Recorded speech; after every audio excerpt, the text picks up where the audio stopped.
स्वागत है सभी मित्रों का पतंजलि योग सूत्र भाग एक। और उसके आज हम 16वें प्रवचन में हैं।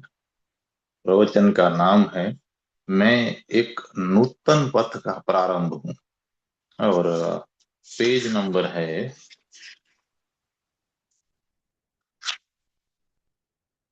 318। आज पहला दिन है। और ये चैप्टर सवाल जवाब के ऊपर है। तो पहले प्रश्नों के मैं सार पढ़ता हूँ। पहला प्रश्न सार है कि क्या आप किसी गुरुओं के गुरु द्वारा निर्देश को ग्रहण करते हैं। दूसरा है कि गुरुओं को किसी प्रधान गुरु द्वारा निर्देश पाने की क्या आवश्यकता होती है। तीसरा है कि हम अपनी मूर्छित और अहंकार ग्रस्त अवस्था में हमेशा गुरु के संपर्क में नहीं होते, लेकिन क्या गुरु हमेशा हमारे संपर्क में होता है। चौथा है कि इच्छाओं का दमन किए बगैर उन्हें कैसे काटा जा सकता है।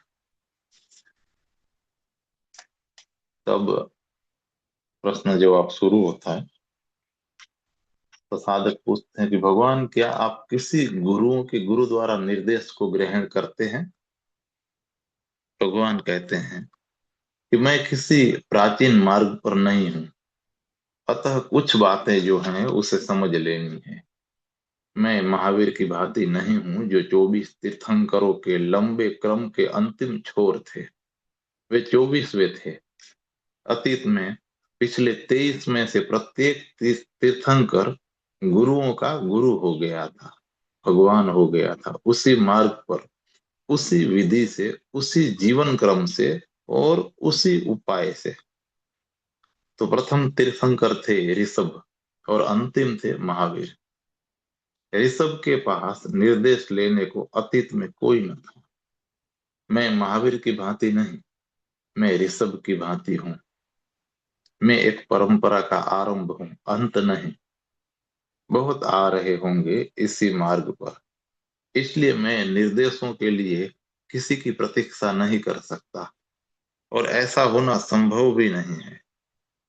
एक परंपरा जन्मती है और फिर वह परंपरा मर जाती है, बिल्कुल ऐसे ही जैसे व्यक्ति जन्म लेते हैं और मर जाते हैं। मैं आरंभ हूं, अंत नहीं।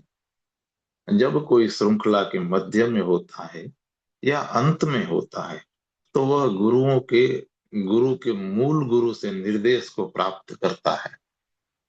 मैं किसी मार्ग पर नहीं हूं, इसका कारण यह है कि मैंने बहुत सारे गुरुओं के साथ कार्य किया है, लेकिन मैं शिष्य कभी नहीं रहा। मैं एक घुमक्कड़, एक यायावर था। बहुत सारी जिंदगियों में से भ्रमण करता रहा, बहुत परंपराओं को आड़े तिरछे ढंग से पार करता रहा, बहुत समुदायों के साथ, संप्रदायों के साथ, विधियों के साथ रहा, लेकिन किसी के साथ संबंधित कभी नहीं हुआ। मुझे प्रेम सहित स्वीकारा गया, लेकिन मैं हिस्सा कभी न बना। ज्यादा से ज्यादा मैं एक मेहमान था, रात भर ठहरने वाला। इसलिए मैंने इतना ज्यादा सीख लिया है।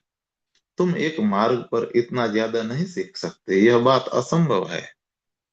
यदि तुम एक मार्ग पर बढ़ते हो तो तुम उसके बारे में सब कुछ जानते हो, लेकिन किसी और चीज के बारे में कुछ नहीं जानते। तुम्हारा सारा अस्तित्व इनमें समाविष्ट हो जाता है। जबकि मेरा मेरा ढंग ऐसा नहीं रहा। मैं एक भंवरे की भांति एक फूल से दूसरे तक जाता रहा हूँ, बहुत सुरभियों को एकत्रित करता रहा हूँ। इसलिए मैं जैन के साथ एक लय में हूँ, मोहम्मद के साथ एक लय में हूँ, जीसस के साथ एक लय में हूँ, यहूदियों के साथ एक लय में हूँ, और पतंजलि के साथ एक लय में हूँ। भिन्न मार्गों के साथ जो कई बार बिल्कुल विपरीत ही होते हैं, उन सबके साथ मैं लय में हूँ। लेकिन मेरे लिए एक छिपी हुई स्वर संगति बनी रहती है। इसलिए वे लोग जो किसी एक मार्ग का अनुसरण करते हैं, मुझे समझने में असमर्थ हैं।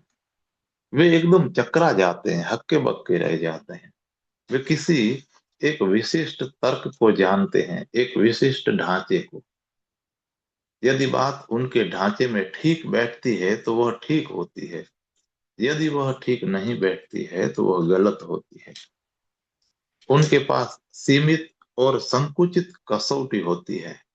मेरे लिए कोई कसौटी अस्तित्व नहीं रखती, क्योंकि मैं बहुत से ढांचों के साथ रहता रहा हूं। मैं कहीं भी निश्चिंत रह सकता हूँ। कोई मेरे लिए पराया नहीं है और मैं भी किसी के लिए अजनबी नहीं। लेकिन यह बात एक समस्या बना देती है। मैं किसी के लिए अजनबी नहीं हूं, लेकिन हर कोई मेरे प्रति अजनबी बन जाता है, और ऐसा होना ही होता है। यदि तुम एक विशिष्ट पंथ से संबंधित नहीं होते तो हर कोई तुम्हारे बारे में यूं सोचता है जैसे कि तुम कोई शत्रु हो।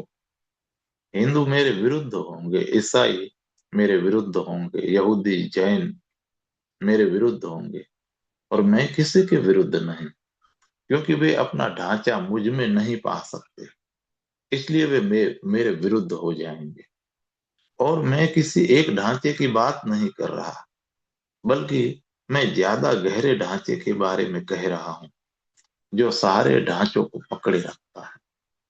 एक ढांचा होता है, दूसरा होता है, फिर दूसरा ढांचा, तीसरा, ऐसे लाखों ढांचे हैं। फिर सारे ढांचे किसी छिपी हुई हुई चीज के द्वारा पकड़ लिए जाते हैं, जो कि सब ढांचों का एक मूल ढांचा होती है, जो है छिपी हुई समस्वरता। वे इसे देख नहीं सकते, लेकिन वे गलत भी नहीं है। जब तुम एक निश्चित परंपरा के साथ जीते हो, एक निश्चित दर्शन के साथ, चीजों को देखने के लिए एक निश्चित ढंग के साथ, तो तुम उसके साथ समस्वर में होते हो। एक ढंग से मैं कभी किसी के साथ मिला हुआ नहीं था, इतना ज्यादा नहीं कि मैं उनके ढांचे का एक हिस्सा बन सकता। एक अर्थ में यह दुर्भाग्य है, लेकिन दूसरे अर्थ में यह बात वरदान साबित हुई है। जिन्होंने मेरे साथ कार्य किया, उनमें से कईयों ने मुक्ति प्राप्त कर ली मुझसे पहले ही। मेरे लिए यह दुर्भाग्य था। मैं पीछे देर लगाता रहा और देर लगाता रहा, इस कारण कि कभी समग्र रूप से किसी के साथ कार्य नहीं किया। बढ़ता रहा एक जगह से दूसरी जगह। जिन्होंने आरंभ किया मेरे साथ, उनमें से बहुत उपलब्ध भी हो गए। जिन्होंने मेरे बाद आरंभ किया, उनमें से भी कुछ मुझसे पहले ही पा गए। यह दुर्भाग्य था, लेकिन एक दूसरे अर्थ में यह बात वरदान रही, क्योंकि मैं हर घर की बात जानता हूँ।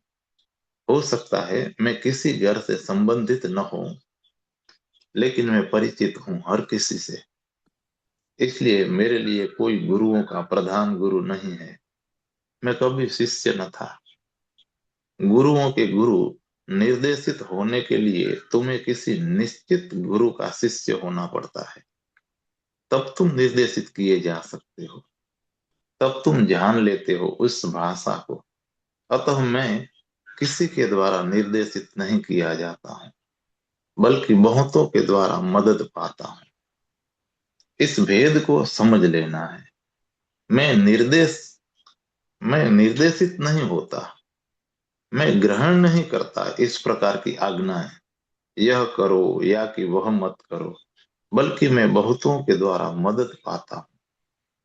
शायद जैन यह महसूस न करते हो कि मैं उनसे संबंधित हूँ, लेकिन महावीर इसे अनुभव करते हैं, क्योंकि कम से कम वे देख सकते हैं ढांचों के मूल ढांचे को। जीसस के अनुयायी शायद मुझे समझने के योग्य न हो, लेकिन जीसस समझ सकते हैं।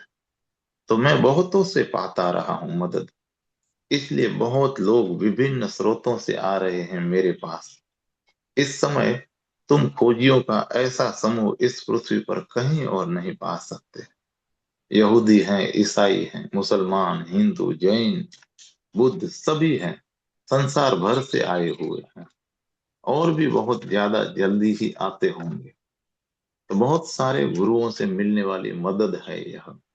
वे जानते हैं कि मैं उनके शिष्यों के लिए सहायक हो सकता हूँ, और वे भेज रहे होंगे और भी बहुतों को, लेकिन निर्देश कोई नहीं है, क्योंकि मैंने शिष्य के रूप में किसी गुरु से कभी कोई निर्देश नहीं पाए, और अब कोई जरूरत भी नहीं।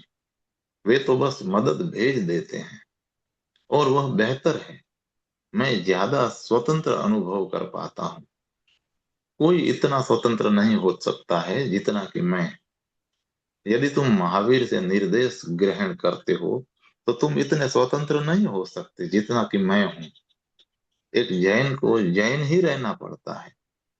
उसे बौद्धत्व के विरुद्ध, हिंदुत्व के विरुद्ध बोलते जाना होता है। उसे ऐसा करना पड़ता है क्योंकि बहुत सारे ढांचों और परंपराओं का एक संघर्ष होता है, और परंपराओं को संघर्ष करना होता है यदि वे जीवित रहना चाहती हैं तो। शिष्यों के लिए उन्हें विवाद प्रिय होना होता है। उन्हें कहना ही होता है कि वह गलत है, क्योंकि केवल तभी एक शिष्य अनुभव कर सकता है कि यह ठीक है। गलत के विरुद्ध शिष्य अनुभव कर लेता है कि क्या सही है, तो मेरे साथ तुम असमंजस में पड़ जाओगे। यदि तुम मात्र यहाँ हो तुम्हारी बुद्धि के साथ, तो तुम दुविधा से भर जाओगे। तुम पागल हो जाओगे, क्योंकि इस क्षण में मैं कुछ कहता हूँ और अगले क्षण में मैं इसके विपरीत कह देता हूँ, क्योंकि इस क्षण में एक परंपरा की बात कर रहा था, दूसरे क्षण में दूसरी परंपरा की बात कह रहा होता हूँ। और कई बार मैं किसी परंपरा के बारे में नहीं कह रहा होता, मैं अपने बारे में कह रहा होता हूँ। तब तुम इसे नहीं पा सकते, कहीं किसी शास्त्र में नहीं। लेकिन मैं मदद पा लेता हूँ, और यह मदद सुंदर होती है, क्योंकि इसका अनुसरण करने की मुझसे अपेक्षा नहीं की जाती है। मैं इससे इसके पीछे चलने को बाध्य नहीं हूँ। यह मुझ पर है। मदद बिना शर्त दी जाती है। यदि मैं इसे लेने जैसा अनुभव करता हूँ तो ले लूंगा इसे। यदि मैं ऐसा अनुभव नहीं करता तो मैं नहीं लूंगा इसे। किसी के प्रति मेरा कोई आबंध नहीं है। लेकिन यदि तुम किसी दिन संबोधि को उपलब्ध हो जाते हो, तो तुम निर्देश को प्राप्त कर सकते हो।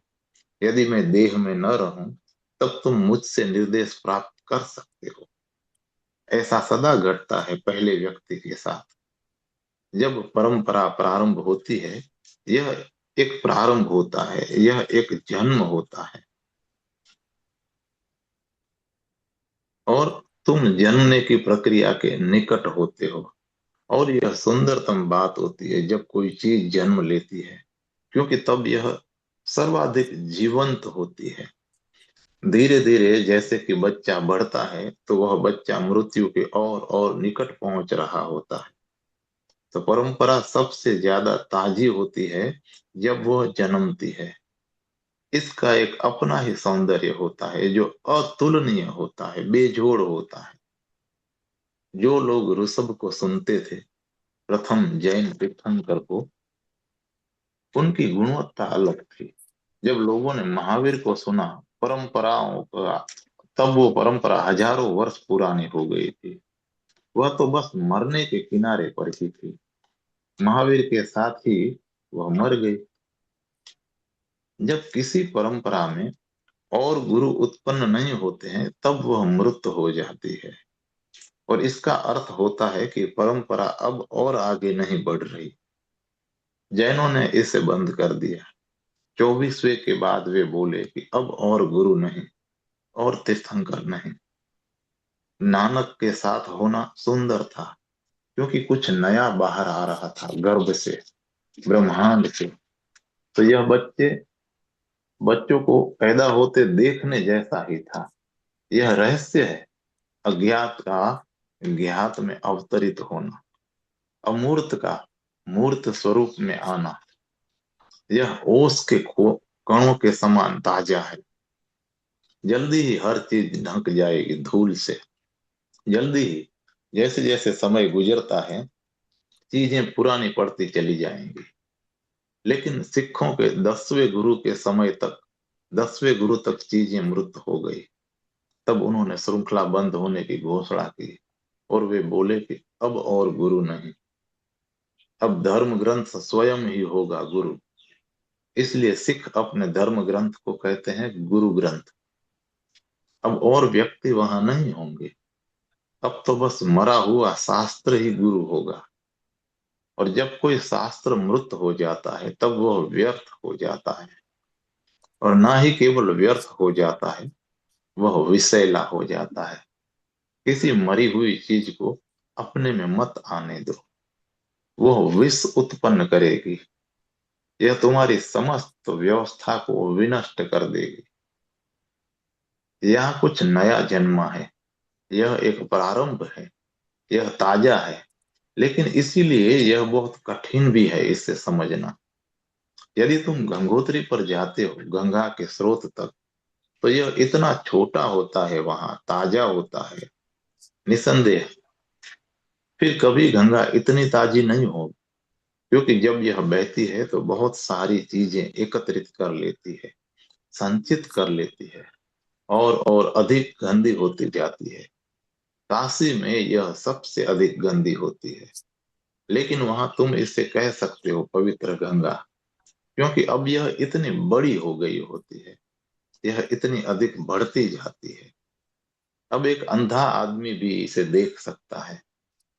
तो गंगोत्री पर, प्रारंभ पर, स्रोत पर तुम्हें बहुत संवेदनशील होने की जरूरत होती है। केवल तभी तुम इसे देख सकते हो, वरना तो यह टपकती हुई बूंदों की क्षीण धारा ही होती है। तुम विश्वास भी नहीं कर सकते कि बूंदों से बनी यह क्षीण धारा गंगा हो जाने वाली है। यह बात अविश्वसनीय होती है। बिल्कुल अभी यह देख पाना कठिन है कि क्या घट रहा है, क्योंकि बहुत ही छोटी धारा है यह, बच्चे की भांति ही। लोग चुक गए ऋषभ के साथ, उन प्रथम जैन तीर्थंकर के साथ, लेकिन वे पहचान सकते थे महावीर को। समझे ना? पहले पहले के ऋषभ के प्रति जैनों के मन में कोई बहुत श्रद्धा नहीं थी। वस्तुतः वे अपनी सारी श्रद्धांजलि देते सीधे हैं सिर्फ 28 तारीख महावीर నుంచి को। આજે 5 તારીખ થઈ ગઈ. હા.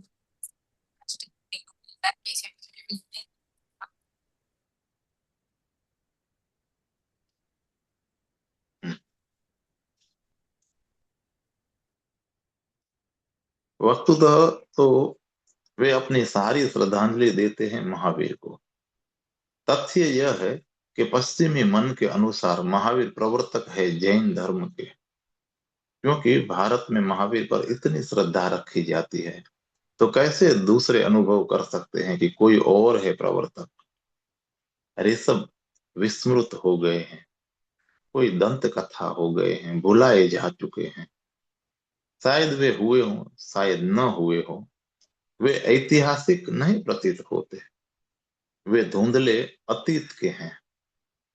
और तुम उनके बारे में ज्यादा कुछ नहीं जानते। महावीर ऐतिहासिक हैं, और वे हैं गंगा की भांति, बनारस के निकट की गंगा जो बहुत विस्तृत होती है। ध्यान रहे कि प्रारंभ छोटा होता है, लेकिन फिर कभी रहस्य इतना गहन न होगा जितना कि शुरू में होता है। प्रारंभ जीवन है और अंत मृत्यु है। तो महावीर के साथ जैन परंपरा में मृत्यु प्रविष्ट हो जाती है, जबकि ऋषभ के साथ जीवन प्रविष्ट होता है। ऊंचे हिमालय से उतर आता है पृथ्वी तक। मेरे पास कोई नहीं जिसके प्रति मैं उत्तरदायी बनूं, कोई नहीं जिससे कि मैं निर्देश को पाऊं, लेकिन बहुत मदद उपलब्ध है।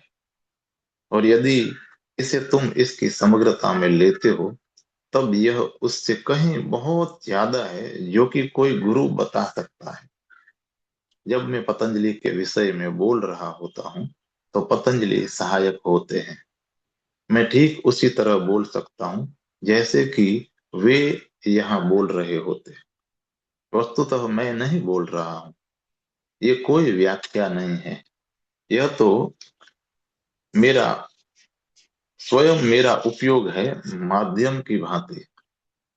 जब मैं हेराक्लतु के विषय में बोल रहा होता हूँ, वे होते हैं वहां, लेकिन सिर्फ एक मदद के रूप में। यह बात तुम्हें समझ लेनी है और तुम्हें अधिक संवेदित हो जाना है, ताकि तुम प्रारंभ को देख सको, समझ सको। जब कोई परंपरा बहुत बड़ी शक्ति बन जाती है, तो उसमें बढ़ना कोई ज्यादा सूक्ष्म दृष्टि और संवेदना की मांग नहीं करता है। उस समय आना कठिन है जब चीजें प्रारंभ हो रही हो, एकदम प्रभात कालीन हो। सांझ होने तक बहुत आ जाते हैं, लेकिन तब वे आते हैं क्योंकि चीज बहुत बड़ी और शक्तिशाली बन चुकी होती है। सुबह में केवल थोड़े से चुनिंदा लोग आते हैं, जिनके पास यह अनुभव करने की संवेदना होती है कि कोई महान चीज उत्पन्न हो रही है। तुम बिल्कुल अभी इसे प्रमाणित नहीं कर सकते, समय इसे प्रमाणित करेगा। क्या क्या जन्म ले रहा था इसे प्रमाणित होने में हजारों साल लगेंगे, लेकिन यहाँ होने में तुम सौभाग्यशाली हो। और अवसर को, सुयोग को खोना मत, क्योंकि यह एक सबसे ज्यादा ताजी बात है और सर्वाधिक रहस्यमय है। यदि तुम इसे अनुभव कर सको, यदि तुम इसे अपने में गहरे उतरने दो, तो बहुत सारी चीजें संभव हो जाएंगी, बहुत थोड़े समय में ही। यह अभी प्रतिष्ठा की बात नहीं है, मेरे साथ होना। यह कोई प्रतिष्ठापूर्ण नहीं है। वस्तुतः तो केवल जुआरी मेरे साथ हो सकते हैं, जो परवाह भी नहीं करते और इसकी फिक्र नहीं लेते कि दूसरे क्या कहते हैं। जो लोग दुनिया में सम्मानित हैं, वे नहीं आ सकते। कुछ वर्षों पश्चात, जब परंपरा धीरे धीरे मृत हो जाती है, तो वह प्रतिष्ठित हो जाती है, तब वे आएंगे, अहंकार के कारण।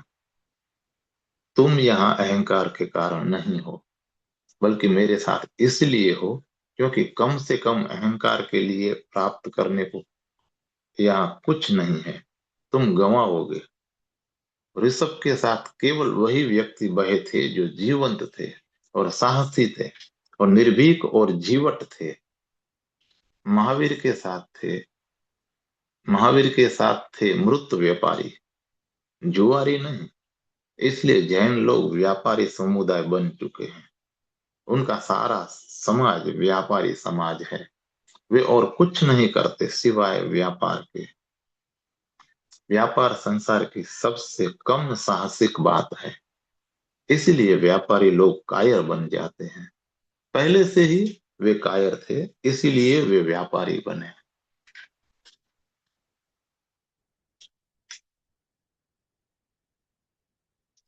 धन्यवाद दोस्तों, आज का पठन हम यहीं विराम करते हैं। कल फिर से मिलेंगे इस चैप्टर के दूसरे दिन के लिए।